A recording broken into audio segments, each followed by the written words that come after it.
নমস্কার। ছোট গল্প পাঠের সময় এখন। রবীন্দ্রনাথের ছোট গল্প। আজকের গল্পটি রবীন্দ্রনাথ ঠাকুরের আপদ। সন্ধ্যার দিকে ঝড় ক্রমশ প্রবল হইতে লাগিল। বৃষ্টির ঝাপট, বজ্রের শব্দ এবং বিদ্যুতের ঝিকমিকিতে আকাশে যেন সুরাসুরের যুদ্ধ বাঁধিয়া গেল। কালো কালো মেঘগুলো মহাপ্রলয়ের জয়পতাকার মতো দিকবিদিকে উড়িতে আরম্ভ করিল। গঙ্গার এপারে ওপারে বিদ্রোহী ঢেউগুলো কলশব্দের নৃত্য জুড়িয়া দিল এবং বাগানের বড় বড় গাছগুলো সমস্ত শাখা ঝটপট করিয়া হাহুতাশ সহকারে দক্ষিণে বামে লুটোপুটি করিতে লাগিল। তখন চন্দননগরের বাগানবাড়িতে একটি দীপালোকিত রুদ্ধ কক্ষে খাটের সম্মুখবর্তী নিচের বিছানায় বসিয়া স্ত্রী পুরুষে কথাবার্তা চলিতেছিল।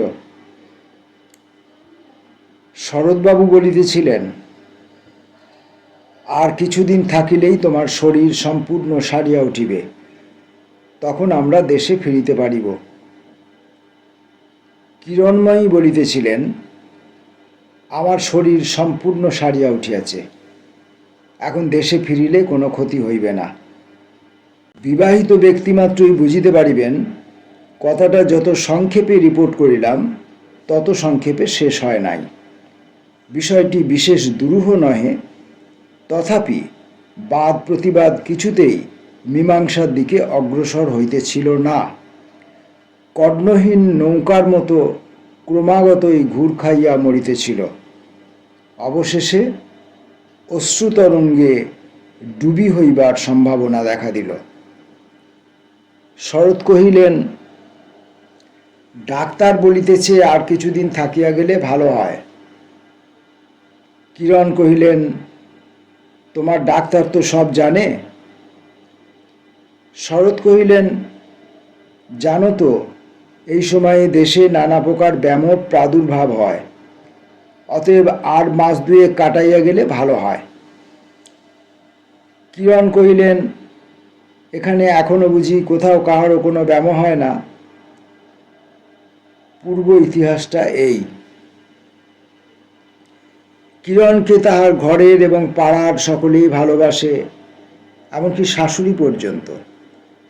সেই কিরণের যখন কঠিন পীড়া হইল তখন সকলেই চিন্তিত হইয়া উঠিল, এবং ডাক্তার যখন বায়ু পরিবর্তনের প্রস্তাব করিল তখন গৃহ এবং কাজকর্ম ছাড়িয়া প্রবাসে যাইতে তাহার স্বামী এবং শাশুড়ি কোনো আপত্তি করিলেন না।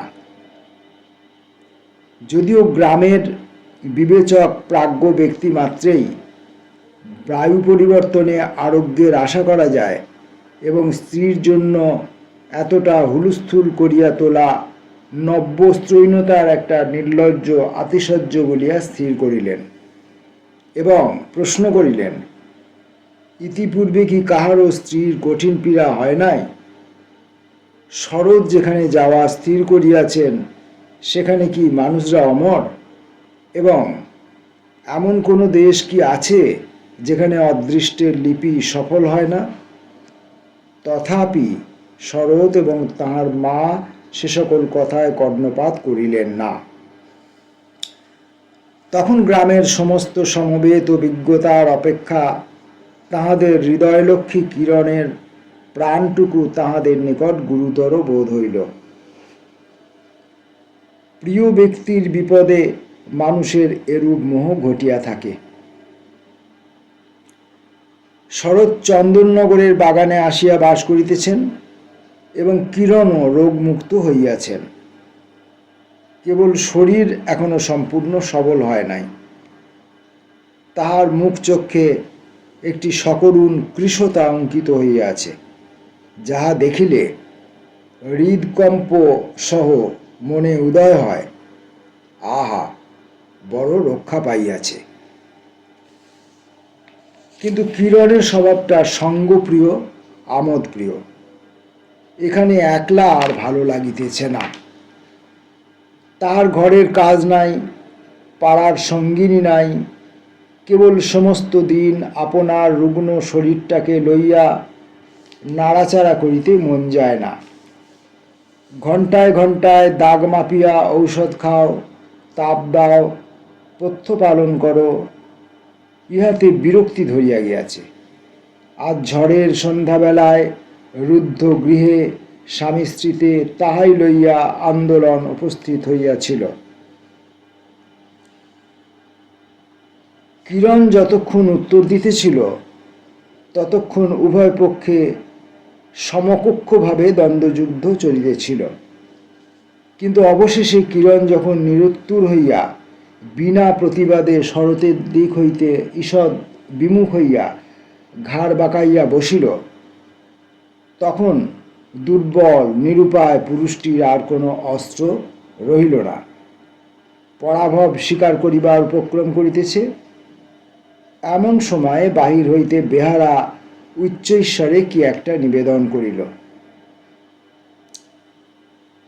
শরৎ উঠিয়া দ্বার খুলিয়া শুনিলেন, নৌকাডুবি হইয়া একটি ব্রাহ্মণ বালক সাঁতার দিয়া তাহাদের বাগানে আসিয়া উঠিয়াছে।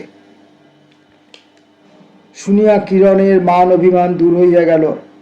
তৎক্ষণাৎ আলনা হইতে শুষ্ক বস্ত্র বাহির করিয়া দিলেন এবং শীঘ্র এক বাটি দুধ গরম করিয়া ব্রাহ্মণের ছেলেকে অন্তঃপুরে ডাকিয়া পাঠাইলেন।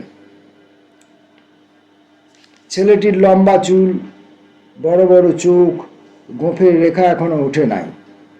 কিরণ তাহাকে নিজে থাকিয়া ভোজন করাইয়া তাহার পরিচয় জিজ্ঞাসা করিলেন। শুনিলেন সে যাত্রা দলের ছোকরা, তাহার নাম নীলকান্ত। তাহার নিকটবর্তী সিংহবাবুদের বাড়ি যাত্রার জন্য আহুত হইয়াছিল। ইতিমধ্যে নৌকাডুবি হইয়া তাহাদের দলের লোকের কি গতি হইল কে জানে। সে ভালো সাঁতার জানিত, কোনো মতে প্রাণ রক্ষা হইয়াছে।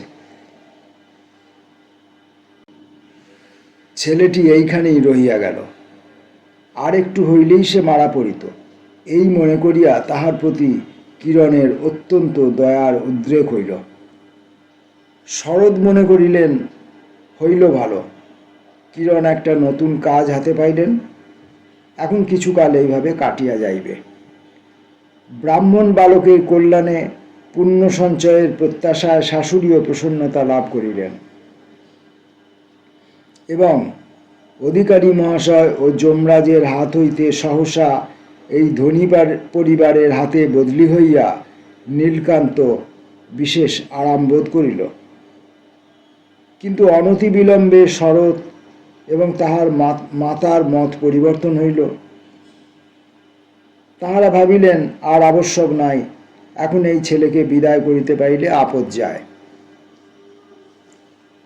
নীলকান্ত গোপনে শরতের গুড়গুড়িতে ফটফট শব্দে তামাক টানিতে আরম্ভ করিল।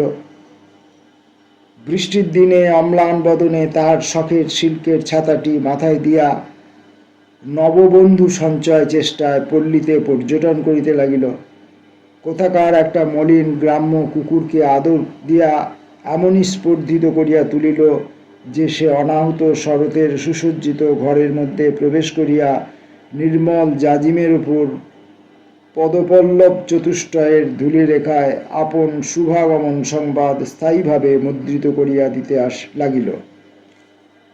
নীলকান্তের চতুর্দিক দেখিতে দেখিতে একটি সুবৃহৎ ভক্ত শিশু সম্প্রদায় গড়িয়া উঠিল এবং সেবৎসর গ্রামের আম্রকাননে কচি আম পাকিয়া উঠিবার অবসর পাইল না। কিরণ এই ছেলেটিকে বড় বেশি আদর দিতেন, তাহাতে সন্দেহ নাই। শরৎ এবং শরতের মা সে বিষয়ে তাহাকে অনেক নিষেধ করিতেন, কিন্তু তিনি তাহা মানিতেন না।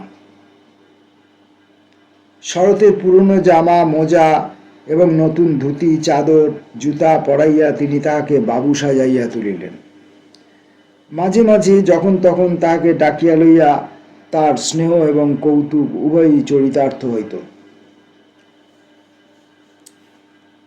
কিরণ সহাস্য মুখে পানের বাটা পাশে রাখিয়া খাটের উপর বসিতেন। দাসী তাহার ভিজে এলো চুল চিরিয়া চিরিয়া ঘষিয়া ঘষিয়া শুকাইয়া দিত এবং নীলকান্ত নিচে দাঁড়াইয়া হাত নাড়িয়া নল দময়ন্তীর পালা অভিনয় করিত। এইরূপে দীর্ঘ মধ্যাহ্ন অত্যন্ত শীঘ্র কাটিয়া যাইত। কিরণ শরৎকে তাহার সহিত এক আসনে দর্শক শ্রেণীভুক্ত করিবার চেষ্টা করিতেন এবং শরৎ অত্যন্ত বিরক্ত হইতেন এবং শরতের সম্মুখে নীলকান্তের প্রতিভা সম্পূর্ণ স্ফূর্তি পাইত না। শাশুড়ি এক একদিন ঠাকুরদেবদার নাম শুনিবার আশায় আকৃষ্ট হইয়া আসিতেন, কিন্তু অবিলম্বে তাহার চিরাভ্যস্ত মধ্যাহ্নকালীন নিদ্রাবেশ ভক্তিতে অভিভূত এবং তাহাকে শয্যাশায়ী করিয়া দিত। শরতের কাছ হইতে কানমলা চট্টা চাপট্টা নীলকান্তের অদৃষ্টে প্রায়ই জুটিত, কিন্তু তদপেক্ষা কঠিনতর শাসন প্রণালীতে আজন্ম অভ্যস্ত থাকাতে সেটা তাহার নিকট অপমান বা বেদনাজনক বোধ হইত না। নীলকান্তের দৃঢ় ধারণা ছিল যে পৃথিবীর জলস্থল বিভাগের ন্যায় মানব জন্মটা আহার এবং প্রহারে বিভক্ত, প্রহারের অংশটাই অধিক। নীলকান্তের ঠিক কত বয়স নির্ণয় করিয়া বলা কঠিন। যদি 14-15 হয় তবে বয়সের অপেক্ষা মুখ অনেক পাকিয়াছে বলিতে হইবে।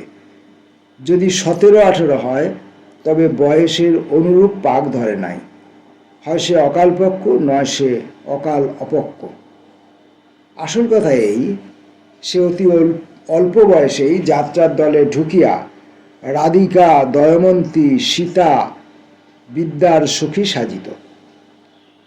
অধিকারীর আবশ্যক মতো বিধাতার বরে খানিক দূর পর্যন্ত বাড়িয়া তাহার বার থামিয়া গেল। তাহাকে সকলে ছোটই দেখিত, আপনাকে সে ছোটই জ্ঞান করিত এবং বয়সের উপযুক্ত সম্মান সে কাহারও কাছে পাইত না। এই সকল স্বাভাবিক এবং অস্বাভাবিক কারণ প্রভাবে 17 বৎসর বয়সের সময় তাহাকে অনতিপক্ক 17 অপেক্ষা অতি পরিপক্ক 14 মতো দেখাইত। গোঁফের রেখা না ওঠাতে এই ভ্রম আরও দৃঢ়মূল হইয়াছিল। তামাকের ধোঁয়া লাগিয়াই হোক বা বয়সানুচিত ভাষা প্রয়োগ বশতই হোক, নীলকান্তের ঠোঁটের কাজটা কিছু বেশি পাকা বোধ হইত, কিন্তু তাহার বৃহৎ তারা বিশিষ্ট 2টি চক্ষুর মধ্যে একটা সারল্য এবং তারুণ্য ছিল। অনুমান করি নীলকান্তের ভিতরটা স্বভাবত কাঁচা, কিন্তু যাত্রার দলের তা লাগিয়া উপরিভাগে পক্কতার লক্ষণ দেখা দিয়াছে। শরৎবাবুর আশ্রয়ে চন্দননগরের বাগানে বাস করিতে করিতে নীলকান্তের উপর স্বভাবের নিয়ম অব্যাহতভাবে আপন কাজ করিতে লাগিল। সে এতদিন যে একটা বয়স সন্ধিস্থলে অস্বাভাবিকভাবে দীর্ঘকাল থামিয়াছিল, এখানে আসিয়া সেটা কখন একসময় নিঃশব্দে পার হইয়া গেল। তাহার 17-18 বৎসরের বয়ক্রম বেশ সম্পূর্ণভাবে পরিণত হইয়া উঠিল। তাহার সে পরিবর্তন বাহির হইতে কাহারও চোখে পড়িল না, কিন্তু তাহার প্রথম লক্ষণ এই, যখন এই কিরণ নীলকান্তের প্রতি বালকযোগ্য ব্যবহার করিতেন সে মনে মনে লজ্জিত এবং ব্যথিত হইত। একদিন আমোদপ্রিয় কিরণ তাহাকে স্ত্রী বেশে সখী সাজিবার কথা বলিয়াছিলেন। সে কথাটা অকস্মাৎ তাহার বড়ই কষ্টদায়ক লাগিল, অথচ তাহার উপযুক্ত কারণ খুঁজিয়া পাইল না। আজকাল তাহাকে যাত্রার অনুকরণ করিতে ডাকিলেই সে অদৃশ্য হইয়া যাইত। সে যে একটা লক্ষ্মী ছাড়া যাত্রা দলের ছোকরার অপেক্ষা অধিক কিছু নয়, এ কথা কিছুতেই তাহার মনে হইত না। এমনকি সে বাড়ির সরকারের নিকট কিছু কিছু করিয়া লেখাপড়া শিখিবার সংকল্প করিল, কিন্তু বৌঠাকরুণের স্নেহভাজন বলিয়া নীলকান্তকে সরকার 2 চক্ষে দেখিতে পারিত না এবং মনের একাগ্রতা রক্ষা করিয়া পড়াশোনা কোনো কালে অভ্যাস না থাকাতে অক্ষরগুলো তাহার চোখের সামনে দিয়া ভাসিয়া যাইত। গঙ্গার ধারে চাপাতলায় গাছের গুঁড়িতে ঠেসান দিয়া কোলের উপর বই খুলিয়া সে দীর্ঘকাল বসিয়া থাকিত। জল ছলছল করিত, নৌকা ভাসিয়া যাইত, শাখার উপর চঞ্চল অন্যমনস্ক পাখি কিচমিচ শব্দে স্বগত উক্তি প্রকাশ করিত। নীলকান্ত বইয়ের পাতায় চক্ষু রাখিয়া কি ভাবিত সেই জানে, অথবা সেও জানে না। একটা কথা হইতে কিছুতেই আর একটা কথায় গিয়া পৌঁছাইতে পারিত না, অথচ বই পড়িতেছি মনে করিয়া তাহার ভারী একটা আত্মগৌরব উপস্থিত হইত। সামনে দিয়া যখন একটা নৌকা যাইত, তখন সে আরও অধিক আড়ম্বরের সহিত বইখানা তুলিয়া বিড়বিড় করিয়া পড়ার ভান করিত। দর্শক চলিয়া গেলে সে আর পড়ার উৎসাহ রক্ষা করিতে পারিত না। পূর্বে সে অভ্যস্ত গানগুলো যন্ত্রের মতো যথানিয়মে গাইয়া যাইত। এখন সেই গানের সুরগুলো তাহার মনে এক অপূর্ব চাঞ্চল্য সঞ্চার করে। গানের কথা অতি যৎসামান্য তুচ্ছ অনুপ্রাসে পরিপূর্ণ, তার অর্থ নীলকান্তের নিকট সম্যক বোধগম্য নহে। কিন্তু যখন সে গাহিত, ওরে রাজহংস জন্মি দ্বিজ বংশে, এমন নৃশংস কেন হলি রে, বল কি জন্যে এ অরণ্যে রাজকন্যের প্রাণ সংশয় করিলি রে, তখন সে যেন সহসা লোকান্তরে জন্মান্তরে উপনীত হইত। তখন চারিদিকের অভ্যস্ত জগৎটা এবং তাহার তুচ্ছ জীবনটা গানে তর্জমা হইয়া একটা নতুন চেহারা ধারণ করিত। রাজহংস এবং রাজকন্যার কথা হইতে তাহার মনে এক অপরূপ ছবির আভাস জাগিয়া উঠিত। সে আপনাকে কি মনে করিয়া স্পষ্ট করিয়া বলা যায় না, কিন্তু যাত্রার দলের পিতৃমাতৃহীন ছোকরা বলিয়া ভুলিয়া যাইত। নিতান্ত অকিঞ্চনের ঘরের হতভাগ্য মলিন শিশু যখন সন্ধ্যাশয্যায় শুইয়া রাজপুত্র রাজকন্যা এবং 7 রাজার ধন মানিকের কথা শোনে, তখন সেই ক্ষীণ দীপালোকিত জীর্ণ গৃহকোণের অন্ধকারে তার মনটা সমস্ত দারিদ্র ও হীনতার বন্ধন হইতে মুক্ত হইয়া এক সর্বসম্ভব রূপকথার রাজ্যে একটা নতুন রূপ, উজ্জ্বল বেশ এবং অপ্রতিহত ক্ষমতা ধারণ করে। সেই রূপ গানের সুরের মধ্যে এই যাত্রার দলের ছেলেটি আপনাকে এবং আপনার জগৎটাকে একটা নবীন আকারে সৃজন করিয়া তুলিত। জলের ধ্বনি, পাতার শব্দ, পাখির ডাক এবং যে লক্ষ্মী এই লক্ষ্মী ছাড়াকে আশ্রয় দিয়াছে তাহার সহাস্য স্নেহমুখচ্ছবি, তাহার কল্যাণমণ্ডিত বলয় বেষ্টিত বাহু দুখানি এবং দুর্লভ সুন্দর পুষ্পদল কোমল রক্তিম চরণযুগল কি এক মায়ামন্ত্র বলে রোগিণীর মধ্যে রূপান্তরিত হইয়া যাইত। আবার এক সময় এই গীত মরীচিকা কোথায় অপসারিত হইত। যাত্রার দলের নীলকান্ত ঝাঁকড়া চুল লইয়া প্রকাশ পাইত। আমবাগানের অধ্যক্ষ প্রতিবেশীর অভিযোগক্রমে শরৎ আসিয়া তার গালে ঠাস ঠাস করিয়া চর কষাইয়া দিতেন এবং বালক ভক্তমণ্ডলীর অধিনায়ক হইয়া নীলকান্ত জলে স্থলে তরু শাখাগ্রে নব নব উপদ্রব সৃজন করিতে বাহির হইত।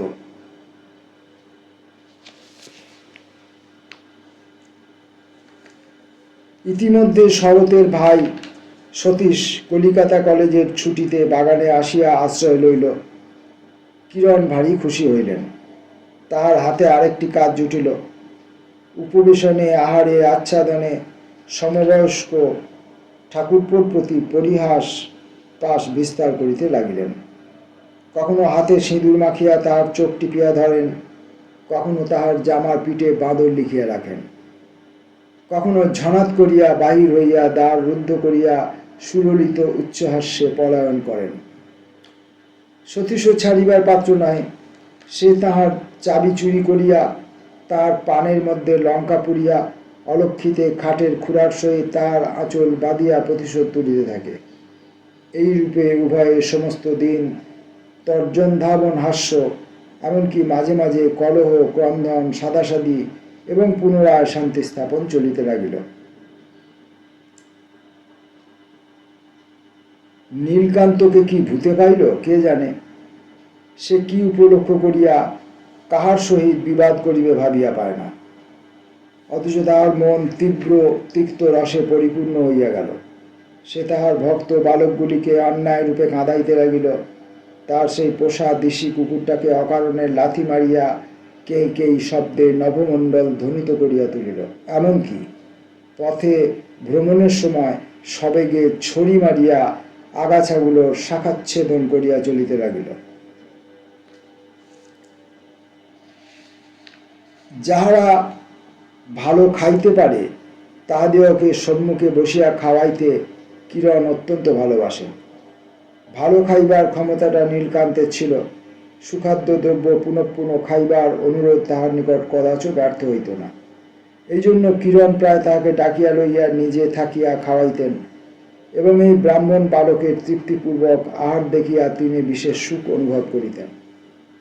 সতীশ আসার পরে অনবসরবশত নীলকান্তের আহারস্থলে প্রায় মাঝে মাঝে কিরণকে অনুপস্থিত থাকিতে হইত। পূর্বে এইরূপ ঘটনা তার ভোজনের কিছুমাত্র ব্যাঘাত হইত না। সে সর্বশেষে দুধের বাটি ধুইয়া তার জল শুদ্ধ খাইয়া উঠিত। কিন্তু আজকাল কিরণ নিজে না ডাকিয়া খাওয়াইলে তার বক্ষ ব্যথিত, তার মুখ বিস্বাদ হইয়া উঠিত, না খাইয়া উঠিয়া পড়িত। বাষ্পরুদ্ধ কণ্ঠে দাসীকে বলিয়া যাইত, আমার ক্ষুধা নাই। মনে করিত কিরণ সংবাদ পাইয়া এখনই অনুতপ্ত চিত্তে তাহাকে ডাকিয়া পাঠাইবেন এবং খাওয়াইবার জন্য বারংবার অনুরোধ করিবেন, এবং তথাপি কিছুতেই সে অনুরোধ পালন করিবে না, বলিবে আমার ক্ষুধা নাই। কিন্তু কিরণকে কেহ সংবাদও দেয় না, কিরণ তাহাকে ডাকিয়াও পাঠায় না। খাবার যা থাকে দাসী খাইয়া ফেলে। তখন সে আপন শয়নকক্ষে প্রদীপ নিবাইয়া দিয়া অন্ধকার বিছানার উপর পড়িয়া ফুলিয়া ফুলিয়া ফাঁপিয়া ফাঁপিয়া মুখের উপর সবলে বালিশ চাপিয়া ধরিয়া কাঁদিতে থাকে। কিন্তু কি তাহার নালিশ, কাহার উপরে তাহার দাবি, কে তাহাকে সান্ত্বনা করিতে আসিবে? যখন কেহই আসে না, তখন স্নেহময়ী বিশ্বধাত্রী নিদ্রা আসিয়া ধীরে ধীরে কোমল করস্পর্শে এই মাতৃহীন ব্যথিত বালকের অভিমান শান্ত করিয়া দেন। নীলকান্তের দৃঢ় ধারণা হইল সতীশ কিরণের কাছে তাহার নামে সর্বদাই লাগায়।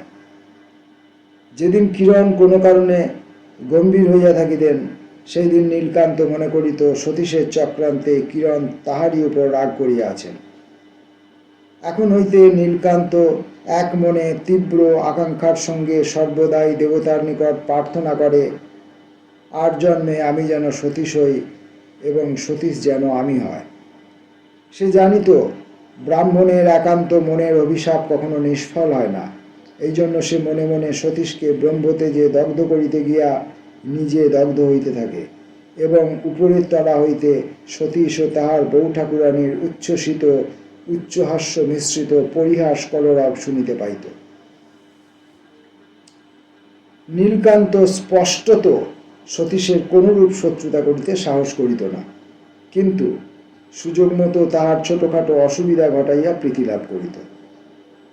ঘাটের সোপানে সাবান রাখিয়া সতীশ যখন গঙ্গায় নামিয়া ডুব দিতে আরম্ভ করিত, তখন নীলকান্ত ফস করিয়া আসিয়া সাবান চুরি করিয়া লইত। সতীশ যথাকালে সাবানের সন্ধানে আসিয়া দেখিত সাবান নাই। একদিন নাহিতে নাহিতে হঠাৎ দেখিল তাহার বিশেষ শখের চিকরের কাজ করা জামাটি গঙ্গার জলে ভাসিয়া যাইতেছে। ভাবিল হাওয়ায় উড়িয়া গেছে, কিন্তু হাওয়াটা কোন দিক হইতে বইল তাহা কে জানে। একদিন সতীশকে আমোদ দিবার জন্য কিরণ নীলকান্তকে ডাকিয়া তাহাকে যাত্রার গান গাইতে বলিলেন। নীলকান্ত নিরুত্তর রহিল। কিরণ বিস্মিত হইয়া জিজ্ঞাসা করিলেন, তোর আবার কি হলো রে? নীলকান্ত তাহার জবাব দিল না। কিরণ পুনশ্চ বলিলেন, সেই গানটা গা না। সে আমি ভুলে গেছি বলিয়া নীলকান্ত চলিয়া গেল। অবশেষে কিরণের দেশে ফিরিবার সময় হইল। সকলেই প্রস্তুত হইতে লাগিল। সতীশও সঙ্গে যাইবে, কিন্তু নীলকান্তকে কেহ কোনো কথাই বলে না। সে সঙ্গে যাইবে কি থাকিবে সে প্রশ্ন মাত্র কাহারও মনে উদয় হয় না। কিরণ নীলকান্তকে সঙ্গে লইবার প্রস্তাব করিলেন, তাহাতে শাশুড়ি, স্বামী এবং দেবর সকলেই এক বাক্যে আপত্তি করিয়া উঠিলেন। কিরণ তাহার সংকল্প ত্যাগ করিলেন। অবশেষে যাত্রার 2 দিন আগে ব্রাহ্মণ বালককে ডাকিয়া কিরণ তাহাকে স্নেহবাক্যে স্বদেশে যাইতে উপদেশ করিলেন। সে উপরি উপরি কয়েকদিন অবহেলার পর মিষ্ট বাক্য শুনিতে পাইয়া আর থাকিতে পারিল না, একেবারে কাঁদিয়া উঠিল। কিরণেরও চোখ ছলছল করিয়া উঠিল। যাহাকে চিরকাল কাছে রাখা যাইবে না, তাহাকে কিছুদিন আদর দিয়া তাহার মায়া বসিতে দেওয়া ভালো হয় নাই বলিয়া কিরণের মনে বড় অনুতাপ উপস্থিত হইল। সতীশ কাছে উপস্থিত ছিল। সে অত বড় ছেলের কান্না দেখিয়া ভারী বিরক্ত হইয়া বলিয়া উঠিল, আরে মোলো, কথা নাই বার্তা নাই, একেবারে কাঁদিয়াই অস্থির। কিরণ এই কঠোর উক্তির জন্য সতীশকে ভর্ৎসনা করিলেন। সতীশ কহিল, তুমি বোঝো না বৌদিদি, তুমি সকলকেই বড় বেশি বিশ্বাস করো। কোথাকার কে তার ঠিক নাই, এখানে আসিয়া দিব্য রাজার হালে আছে। আবার পুনরমূষিকভাব হইবার আশঙ্কায় আজ মায়া কান্না জুড়িয়াছে। ও বেশ জানে যে দুফোঁটা চোখের জল ফেলিলেই তুমি গলিয়া যাইবে। নীলকান্ত তাড়াতাড়ি চলিয়া গেল, কিন্তু তাহার মনটা সতীশের কাল্পনিক মূর্তিকে ছুরি হইয়া কাটিতে লাগিল, ছুঁচ হইয়া বিধিতে লাগিল, আগুন হইয়া জ্বালাইতে লাগিল। কিন্তু প্রকৃত সতীশের গায়ে একটি চিহ্ন মাত্র বসিল না, কেবল তাহারই মর্মস্থল হইতে রক্তপাত হইতে লাগিল। কলিকাতা হইতে সতীশ একটি শৌখিন দোয়াতদান কিনিয়া আনিয়াছিল।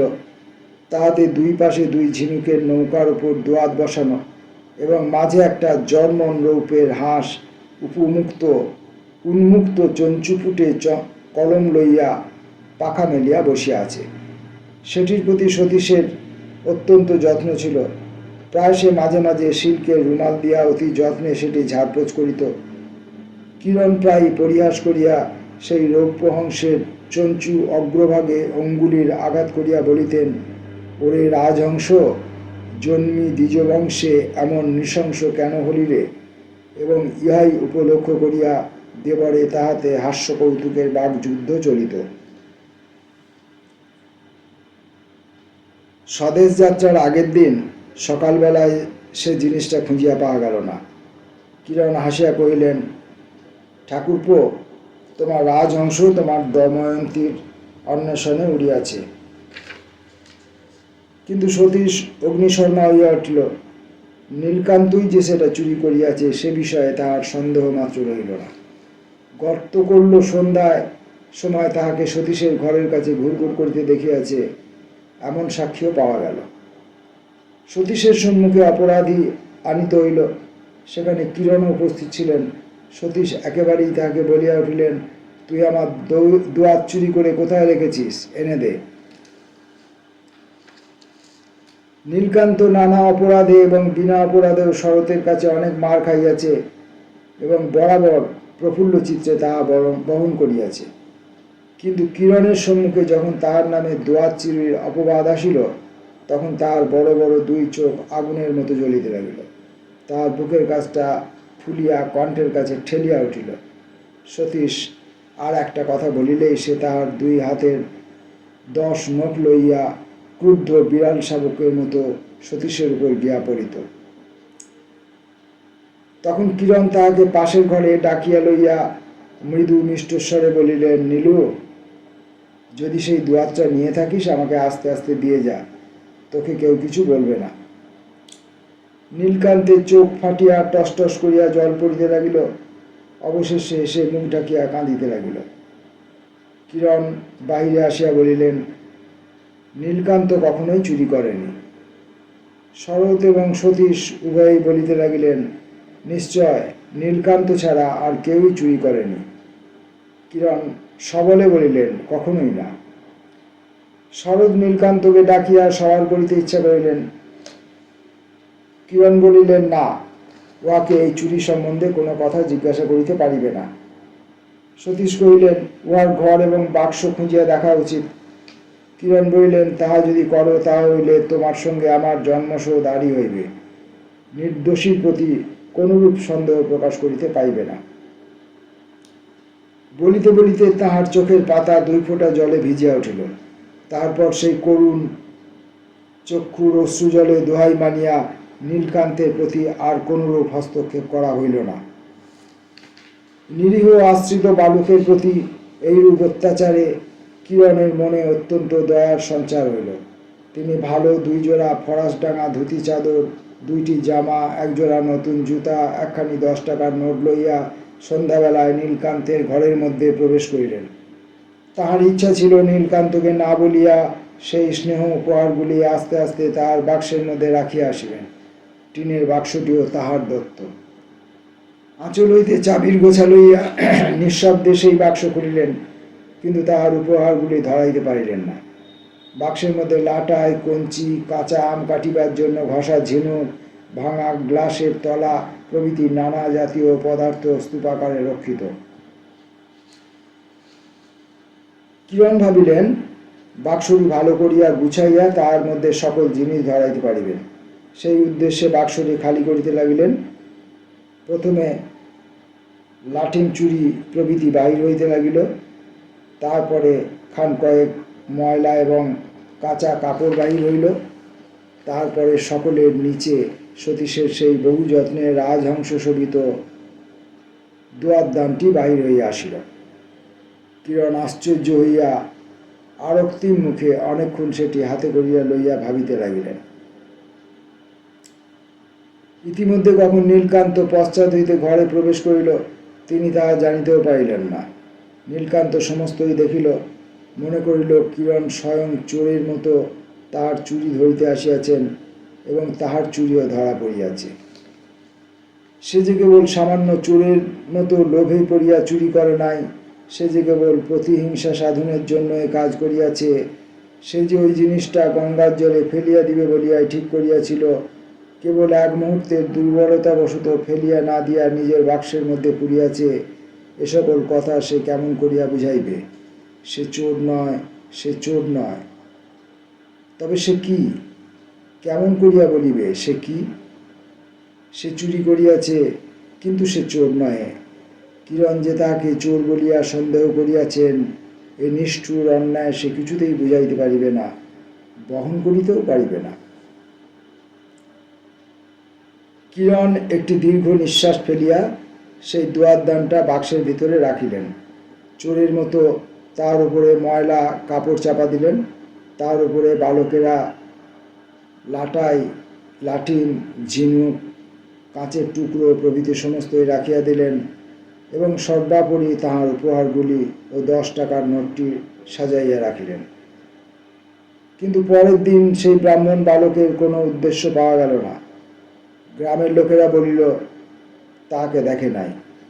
পুলিশ বলিল তাহার সন্ধান পাওয়া যাইতেছে না। তখন শরৎ বলিলেন, এইবার নীলকান্তের বাক্সটা পরীক্ষা করিয়া দেখা যাক। কিরণ জেদ করিয়া বলিলেন, সে কিছুতেই হইবে না বলিয়া বাক্সটি আপন ঘরে আনাইয়া দুয়ারটি বাহির করিয়া গোপনে গঙ্গার জলে ফেলিয়া আসিলেন। শরৎ সপরিবারে দেশে চলিয়া গেলেন। বাগান একদিনে শূন্য হইয়া গেল।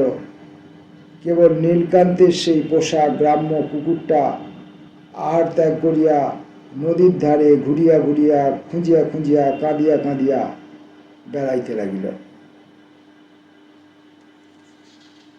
রবীন্দ্রনাথ ঠাকুরের লেখা আপদ গল্পটি পড়লাম। এই গল্পটি রবীন্দ্রনাথ ঠাকুর লিখেছিলেন বাংলা 1301 সালের ফাল্গুন মাসে। নমস্কার।